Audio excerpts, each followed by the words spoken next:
The hidden purpose in pain. When the universe speaks through collapse, there comes a moment, often in silence or when something inside begins to break. Not with noise, not with violence, but with a soft implosion, an ache, a question that keeps echoing in the heart. Why does this hurt so much? Pain has a vibrational language, one that the rational mind cannot decode, but your higher consciousness does. Pain is not random, it's not punishment, it's a signal, a message delivered through frequency, asking you to slow down, look deeper, and listen. Dr. David Hawkins teaches that low levels of consciousness, like guilt, fear, apathy, are sustained not by the pain itself, but by our resistance to it. When we avoid it, when we identify with it, when we try to suppress it, we become trapped in its loop. But when we meet it with presence, with awareness, the energy begins to shift. And Dr. Bruce Lipton brings a perspective that touches the body. He reminds us that emotions are not just feeling, they are chemical signals. When suffering becomes chronic,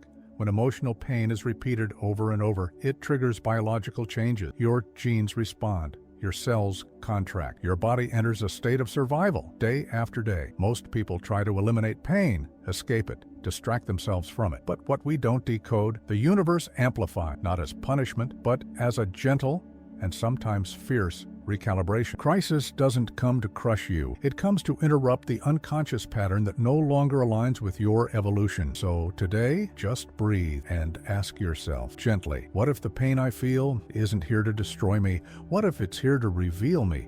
What if pain isn't the end, but the beginning of your vibrational purpose? Pain does not come to destroy. It comes to uninstall patterns that block your expansion. Sometimes what hurts the most is not the pain itself, but what it's taking away from you, the structure, the identity, the illusion of safety that you once called your life. When everything begins to collapse, when what was familiar begins to dissolve, it feels like loss, it feels like failure, but what if it's neither? Pain does not come to destroy you. It comes to disassemble everything that is no longer true, everything that cannot hold the weight of who you are becoming. Dr. David Hawkins said it clearly. Anything you refuse to let go of will be forced to dissolve through pain, not out of cruelty, but because your soul cannot evolve while clinging to a version of yourself that was built for survival, not expansion. Your body speaks, it reacts. When your inner vibration is out of alignment with your truth, your nervous system goes into stress. You feel it in your chest, in your stomach, in the racing of your thought. That tension, that inner war, is not because you're broken. It's because you're holding on to something that no longer matches your frequency. And then comes the collapse, the breakdown, the sudden shift that shakes your world. But look deeper. That collapse is not destruction, it's liberation. It's the sacred dismantling of the version of you that is no longer sustainable. It's the death of an outdated self, making space for the next, because the pain is not your enemy. It's a wise force, a sacred recalibration. It enters when your vibration is ready to evolve, but your mind is still afraid to follow. So it takes from you what you couldn't release yourself. And in that moment, even if you don't see it yet, your next version is already waiting. Quiet, gentle, real. All you have to do is stop clinging to the version of you that pain came to set free. Be careful with the unconscious desire to cling to pain as identity. There is a moment, quiet, almost invisible, when pain stops being just an experience and becomes an identity, a part of you, something familiar, something known, not because it brings peace, but because it brings a sense of, this is who I am now. The human mind, when faced with chronic discomfort, begins to adapt, begins to name the pain as me, begins to believe that the story of the wound is the story of the self. And from that point forward, the pain doesn't need to fight to stay. It is fed by repetition, by memory, by the emotional gravity of every word that reinforce. You say it without realizing. I've always been like, nothing ever works out for me. People always leave. These phrases are not just language, they are vibrational code. And each time you repeat them, you deepen the neural groove, energetic loop, keep attracting experiences aligned with that identity. Dr. David Hawkins reveals a painful truth. The secondary gain of suffering is the attention or validation it brings. And although no one wants to admit it, sometimes the pain becomes useful. It becomes a way to be seen, a way to be acknowledged, a way to justify why we don't move, why we don't risk, why we stay. But the cost is high, because every time you choose to remain in the pain to protect the identity, you delay your own liberation. Breaking this cycle requires a rare kind of courage, not the kind that fights, but the kind that surrenders. the kind that dares to say, I don't know who I am without this pain, but I am willing to find out. Because real healing is not about fixing. It's about releasing. It's about letting the old version of you dissolve, the version built inside the wound. And only when you stop clinging to who you were in the pain can you begin to embody who you are beyond it. Invisible error, asking the universe for purpose without changing the vibration of the question. There is a question that lives inside many hearts, a quiet longing that whispers late at night, between tears, between prayers, between moments of exhaustion. What is my purpose? But what most don't realize is that the answer to that question cannot come from the same place where the suffering was born. It cannot come from a vibration of fear, of urgency, of despair, because in low frequencies, the field is distorted, signal is scattered. The clarity you seek cannot land when the ground inside is unstable. Dr. David Hawkins said something profound. The correct question only emerges when the internal vibration is aligned with truth. That means, if you are asking from a place of confusion, the only thing the universe can reflect back to you is more confusion. If you are begging for clarity from a state of inner chaos, all you will receive are echoes of that same chaos. It's not that the universe isn't listening, it's that your frequency is not allowing the clarity to reach you. Not yet. We often believe we need to figure things out. We sit in mental loops, trying to force insight, to push for answers, to demand direction. But purpose does not arrive under pressure. It does not bend to the will of the mind. It emerges softly when the energy is right. The shift happens not when you ask louder, but when you ask differently, when you stop asking with tension and start aligning with peace, when the vibration of your being begins to match the clarity you are looking for, because the universe doesn't answer your word, it answers your state, your coherence, your frequency. And when that changes, the answers don't need to be chased. They begin to arrive quiet, naturally, as if they were waiting all along for you to become someone who no longer seeks, but simply remembers. The hidden revelation, your deepest emotional challenge, is the exact map to your spiritual purpose. There is a kind of pain that doesn't just hurt, it marks. It imprints itself on your energy, on your memory, on your breath. A wound so deep, so intimate, that even years later, it still pulses beneath the surface. But what if that very place of greatest pain is not a curse to be erased, but a spiritual map drawn by the soul itself? We spend so much of our lives avoiding certain emotions. We run from grief. We hide from shame. We numb heartbreak, rage, regret. We convince ourselves that healing means removing all traces of what hurt. But real healing doesn't erase, it integrates, doesn't avoid, it embraces. Dr. David Hawkins offers a truth that many resist. To transcend is to include and then rise beyond. In other words, you don't escape pain to evolve, you go through it. You look it in the eye, you sit with it in silence, you stop trying to fix it, and instead, you let it teach you. Because what you most avoid feeling is often the exact frequency your soul came here to transform. And not just for yourself, but through yourself, into service, into wisdom, into present. There's a vibrational paradox that lives here. We think our purpose lies in what we do with ease, in what brings us joy, inspiration, clarity. And yes, purpose can feel like that, but its origin, its root, almost always begins where your soul once bled. The moment you stop resisting the feeling, the moment you stop labeling it as wrong, shameful, unbearable, something changed. The wound softens, the energy begins to move, and what was once your most fragile place becomes your most powerful gateway, because your purpose is not where you shine effortlessly. It's where you were shattered and still chose to rise. It's where you broke open and made that opening sacred.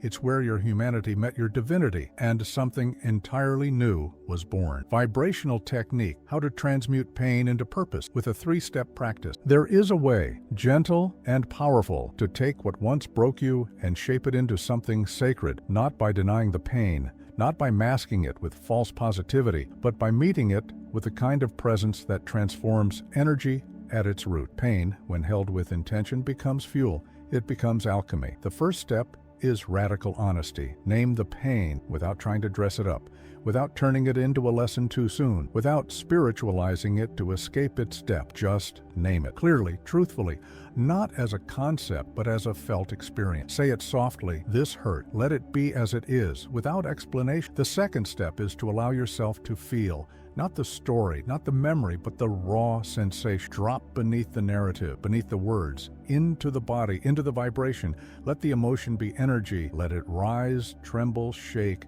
expand, and pass. No resistance, no urgency to heal. just presence, just space. The third step is transmutation. Begin to visualize the pain as a substance, like clay in your hands, warm and malleable, and see yourself shaping it, transforming it, not escaping it, sculpting it into a mess, a purpose, a voice, a frequency that can now serve others. Dr. David Hawkins reminds us, when you observe with presence, pain loses its power. When you offer it with intention, it becomes light. And this light is not imagined. It is real. It is vibrational. It reorganizes your field. Use your breath to support this process. Let the inhale expand your heart space. Let the exhale carry softness through your body. Let the breath create space where before there was only contraction. Because when you stop fighting the pain and start honoring it as material for purpose, you reclaim the most sacred thing of all. Not just healing, but meaning.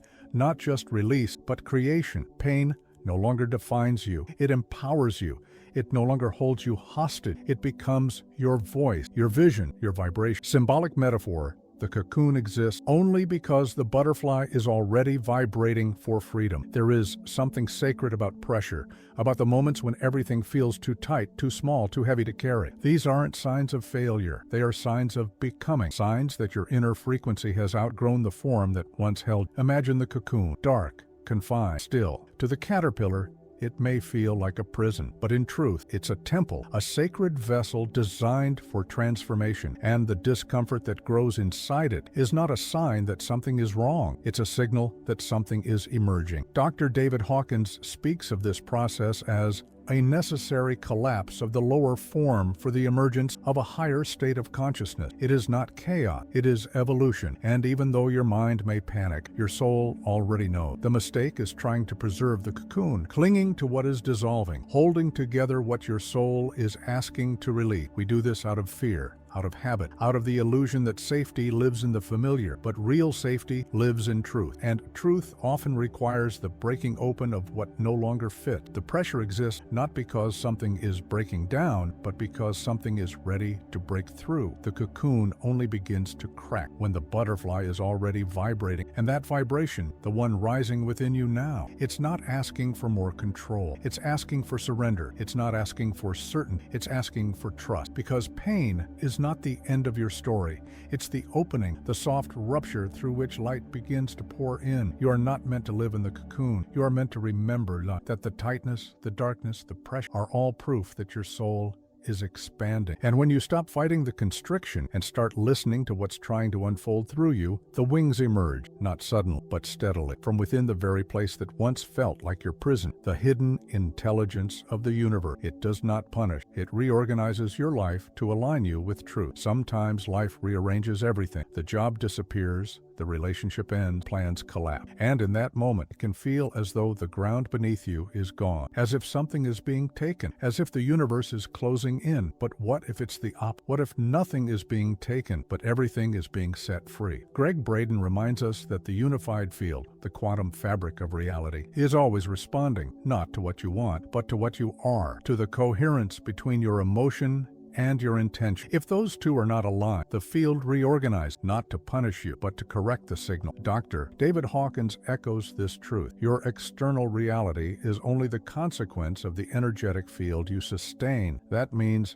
even when it feels like life is falling apart, it's actually responding to your frequency. A frequency that often is asking for something deeper, something truer, something freer, even if your mind can't yet see it. When there is too much dissonance between who you're becoming and the life you're living, the universe will intervene. It won't ask for permission. It will dissolve what can't follow you into your next chapter. The people, the habit, the environment, the versions of you that are too small for your expansion. And yes, this process often arrives disguised as pain, as ending, as loss. But in truth, it is liberation. It is vibrational realignment, not because you did something wrong, but because you are ready, vibrationally ready, to step into a timeline more congruent with your soul. The universe does not destroy, it rearranges. It listens to your essence, not your service. And when it sees that you are living out of harmony with who you truly are, it gently, or sometimes forcefully, redirects the path. So what you called crisis may have actually been clarity. What you saw as failure may have been the first breath of freedom. What you named punishment may have been the most sacred intervention of your life, because the universe is not working against you, it's working through you, always, tireless, patient, waiting for you to trust that what leaves is never the law. The only law is believing you needed to keep what your soul came here to outgrow. When you honor the pain, it becomes direct. There comes a moment, quiet, unmistakable,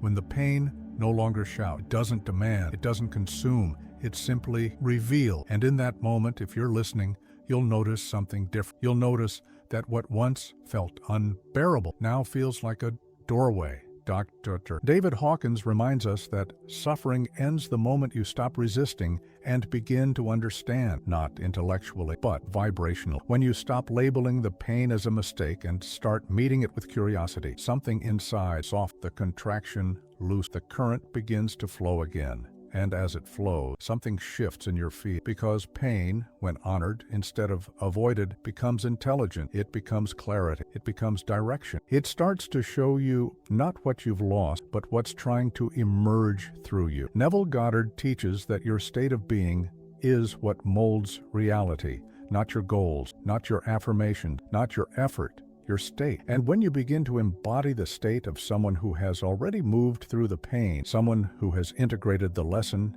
received the message, released the resistance, your entire energetic field reorganizes. That's when reality starts to respond, not because you forced it, but because you matched it, because you became vibrationally aligned with a timeline that already exists, a timeline where the pain is not the story, but the origin of your rising. Pain is not the enemy. Pain is the rite of passage, the sacred initiation that most try to escape and few choose to listen to. But those who do discover that the weight wasn't meant to crush them. It was meant to open. And when you cross through that threshold, not above the pain, not beneath it, but through it, something ancient awakened, a deeper self, a quieter knowing, a stronger light. The pain didn't defeat you. It turned you inward, and it is there, in the silence you feared, in the depth you avoided, in the truth you resisted, that your real purpose finally began to breathe.